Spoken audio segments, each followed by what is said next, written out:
You are always a mess. तुम तो हो ही ऐसे, पता नहीं शुरू ही क्यों करते हो कुछ। जब कॉन्फिडेंस है नहीं तो रहने ही दिया करो। There are two emotions, very vital emotions in every relationship between a parent and a child.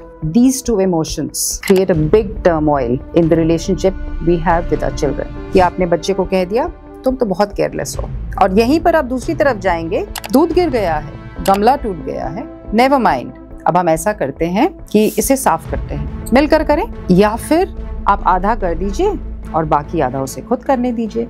कितने लेजी हो तुमसे वक्त पर काम नहीं होता है। जैसे ही आपने ये चीज कही, क्या हुआ उस बच्चे को? उस बच्चे में दो चीजें डेवलप हो गई। One is a self doubt. उसे लगेगा कि पता नहीं शायद मेरे डिसीजंस गलत हैं, मैं सोचता ही गलत हूँ, मैं सोचती ही गलत हूँ। कोई रिलेशनशिप ब्रेकअप हो गया है या किसी गलत संगति में पड़ गया है, तो हमें तुम्हें नहीं सुधारना है, हमें सुधारना क्या है? तुम्हारी आदतों को। नमस्कार, doctor Sumita Giri here. Pleasure meeting you all again. आज का जो टॉपिक है वो एक बहुत ही इंटरेस्टिंग और इंट्रीगिंग कंसेप्ट पर बेस्ड है। आप मान लीजिए कि आपका बच्चा कहीं टेबल पर दूध गिरा दिया है। What will be your reaction? How will you deal with this situation? या फिर बच्चे की कोई रिलेशनशिप टूट गई है, अब क्या कहेंगे अपने बच्चे को? इसी कंसेप्ट पर बेस्ड है one of the very core concepts of parenting, that is emotional intelligence. How do we build on this emotional intelligence? देखिए, there are two emotions, very vital emotions in every relationship between a parent and a child. What exactly happens is these two emotions create a big turmoil in the relationship we have with our children. इन दोनों के नाम है shame, माने एक हीन भावना, और दूसरा है guilt, that is ग्लानी। शेम आपके बच्चे को नीचे की तरफ ले जाएगा, but the guilt will take your child upwards. How does it do this? जैसे कि मैं हमेशा डिवाइड करती हूँ या विभाजित करती हूँ 0 to 7, 7 to 12, 13 to 19 and 20 to 25. Kids are still kids even till 25. 0 to 7 क्या होता है? बच्चा दौड़ा दौड़ा आया, कोई गमला लेकर आया, गमला छूट गया हाथ से, टूट गया। What will be our reaction? We have to be very careful with our reaction.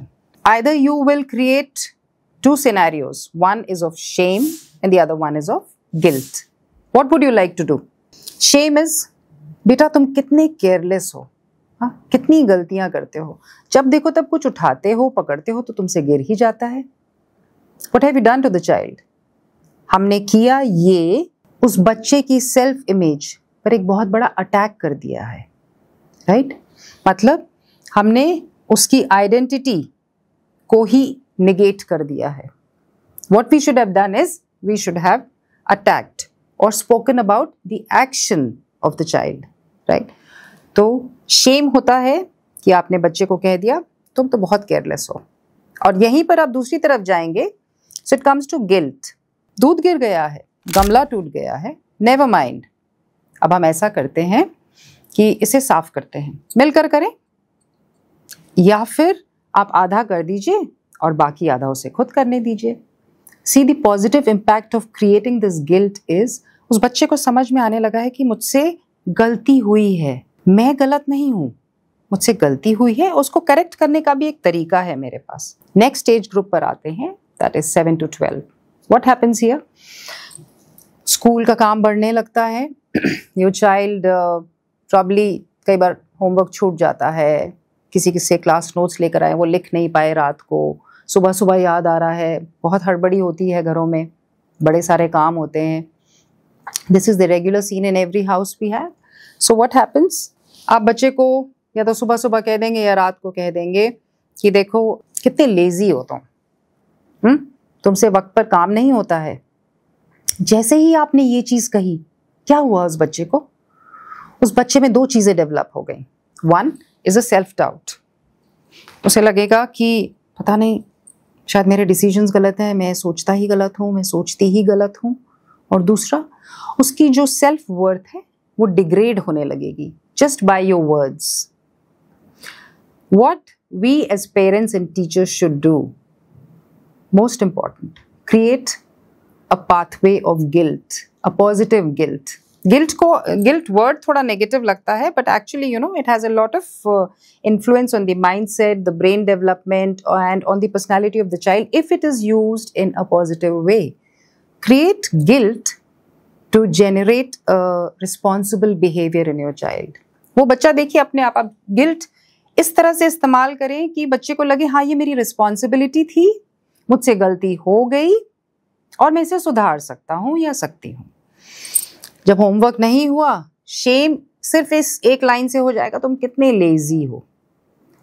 और इसी चीज के विपरीत चलेंगे, अगर आपको गिल्ट क्रिएट करना है तो आप कह सकते हैं अच्छा चलो होमवर्क रह गया, कोई बात नहीं, एक बार रह गया ना, अगली बार से ध्यान देंगे। अब हम दोनों मिलकर बैठते हैं और एक शेड्यूल बनाते हैं, एक प्लानिंग कर लेते हैं कि इसको अब हम जल्दी से जल्दी कैसे खत्म कर सकते हैं। See how beautifully you have moulded the situation. What you have done to the child is you have built confidence into the child. बच्चे को कॉन्फिडेंस आपके ऊपर आ गया, खुद के ऊपर आ गया, और उसको उसकी गलती का एहसास भी हो गया है without feeling that he is a mistake. Coming to the next age group, that is the teen, the famous quote unquote the teenage. Here 13 to 19. What is the most important thing which happens here? हम उनकी बात सुनते नहीं हैं, या हम कोशिश नहीं करते हैं, या फिर हम थोपते हैं अपने ओपिनियंस और व्यूज उनके ऊपर। सो काफ़ी सारे उनके टैंट्रम्स आते हैं। जब वो टैंट्रम्स आने लगते हैं तो हम और रिएक्ट करने लगते हैं। So an emotional brain of theirs clashing with an emotional reaction of ours. So it doesn't lead anywhere. What we should do is, again, shame and guilt. How do you use guilt to make them more responsible, constructively responsible? उनको इस चीज का एहसास दिलाइए कि ये जो भी तुम कर रहे हो, तुम्हें लग रहा है ठीक है, बट इसके रेपरकशंस हैं, इसके कॉन्सिक्वेंसेज हैं जिसे हम डिस्कस कर सकते हैं। कोई रिलेशनशिप ब्रेकअप हो गया है, या किसी गलत संगति में पड़ गया है, और maybe is getting towards drugs, anything, you can not tell the child. आप इस तरह से अगर उसे धकेलेंगे शेम की तरफ कि तुम तो हो ही नालायक, तुमसे यही उम्मीद थी और कुछ तो कर नहीं सकते तुम, पता था यही होगा। हम सब यही करते हैं ना अधिकतर, इसी तरह से उन्हें हम सेग्रीगेट करते हैं, डिलिनिएट करते हैं कि तुमने हमारी बात सुनी नहीं, अब भुगतो, देखो क्या हो रहा है तुम्हारे साथ। This is a direct attack on their identity. So when you attack their identity, what happens is they will retaliate. क्योंकि वो एज ऐसा है जहां उनका जो ब्रेन है, both the emotional brain, that is the limbic system, and the prefrontal cortex, बहुत जद्दोजहद चल रही होती है दोनों में। So it's a big clash within themselves. वो खुद ही, उनमें फीलिंग्स बहुत हैं, but they don't have words to express it. जब ये टसल चल रहा होता है उनके दिमाग में, तो हम उनको अगर शेम की तरफ पुश करेंगे, so they will start thinking more emotionally and they will react more emotionally, and which उससे कहीं किसी को कोई फायदा नहीं होने वाला। So हमें करना ये चाहिए, चलो कोई बात नहीं, रिलेशनशिप ब्रेकअप हो गया है, गलत संगति में पड़ गए हो, कुछ गलत आदतें आ रही हैं तुम में, तो ये गलतियां हैं, ये तुम नहीं हो, ये तुम बिल्कुल नहीं हो, ये तुम्हारी गलतियां हैं। तो हमें तुम्हें नहीं सुधारना है, हमें सुधारना क्या है, तुम्हारी आदतों को। तो चलो आओ बैठते हैं, बात करते हैं, हो गई गलती, कोई बात नहीं, हम सब भी करते हैं, हम बड़े भी बहुत सारी गलतियां करते हैं, अपनी कुछ गलतियों के बारे में बता दीजिए। देखो मैं जब तुम्हारी एज का था या थी, तब कुछ ऐसी चीज़ें मैंने भी करी थी, देन आई रियलाइज्ड कि it doesn't take me anywhere. So when the child realises कि मेरा पेरेंट मेरे साथ है and is accepting my mistakes as a part of upbringing, so the child will become closer to you. वो आपसे connect करने लगेगा, वो खुलने लगेगा कि हाँ देखिए मुझसे ना ये बहुत बड़ी गलती हो गई, how do I correct this? So use guilt here to tell them you've done this, you have gone on off track, so I'm always there, come back to me. Here, what are you doing? By this guilt pathway, you are creating confidence in them. You are increasing their emotional resilience. You are increasing their faith in you. And lastly, we come to 20 to 25. What happens in this ages? बच्चा कुछ college में पढ़ रहा है, शायद कभी पढ़ाई में अच्छा था, यहाँ शायद फेल होने लगा है, पीयर प्रेशर बहुत है उसके ऊपर, उसकी रिलेशनशिप्स कुछ बनी थी, टूट गई हैं, परेशान है बच्चा, शायद कभी कभार कुछ स्टार्टअप या कुछ नई चीज़ करने की कोशिश करता है, उसमें फेल हो जाता है, right? When these things happen to the child, हम किस तरह से जज करते हैं उस बच्चे को? हम ये सोचते हैं देखो अब तो बड़ा हो गया है, अपने डिसीजंस खुद ले लेगा, पर बड़ा नहीं हुआ होता है, because even now if you look at the brain, it is still the pre frontal cortex, जो आगे का ब्रेन का हिस्सा होता है, वो अभी भी डेवलप हो रहा है, तो उसकी लॉजिकल थिंकिंग पूरी तरह डेवलप नहीं हुई है. In fact you can go back to my video on teen brain where you learn more about this. Shame आप तब इस बच्चे में क्रिएट करेंगे जब आप उसे कहेंगे you are always a mess, तुम तो हो ही ऐसे, पता नहीं शुरू ही क्यों करते हो कुछ, जब कॉन्फिडेंस है नहीं तो रहने ही दिया करो. आप देखिए आपने कितनी बुरी तरह उसको शैटर किया, उसकी जो इमोशनल थिंकिंग थी, उसका जो ट्रस्ट था, उसका बहुत ज़्यादा भरोसा था कि मेरे माँ बाप हमेशा मेरा साथ देंगे, चाहे मैं फेल हो जाऊँ या गिर जाऊँ या कुछ भी गलत कर लूँ. So there, the shame is the beginning of the breakdown of relationship. How we should deal with this situation is, we should tell the child, it's okay. You have failed in your relationship. You have failed in your exams. There's always a second chance. There's always a second chance. बहुत लंबी जिंदगी है बेटा. आप हमारे साथ अपने हर failure को शेयर करिए, कोई बात नहीं. What we can do is, we can chalk out a plan together.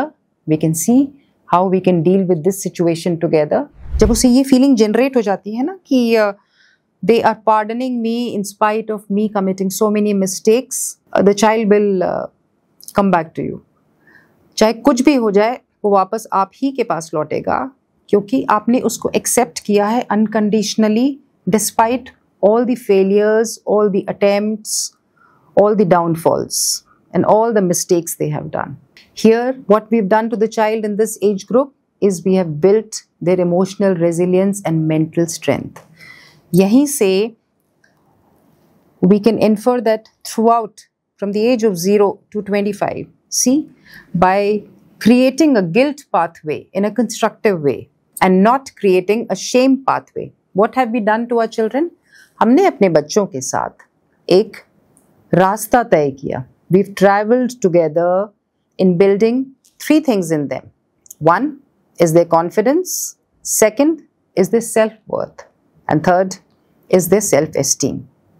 Self-worth is internal validation. बच्चा अपने आप को खुद validate करता है, जो मैं सोच रहा हूँ और जो मैं कर रहा हूँ वो बिल्कुल ठीक है.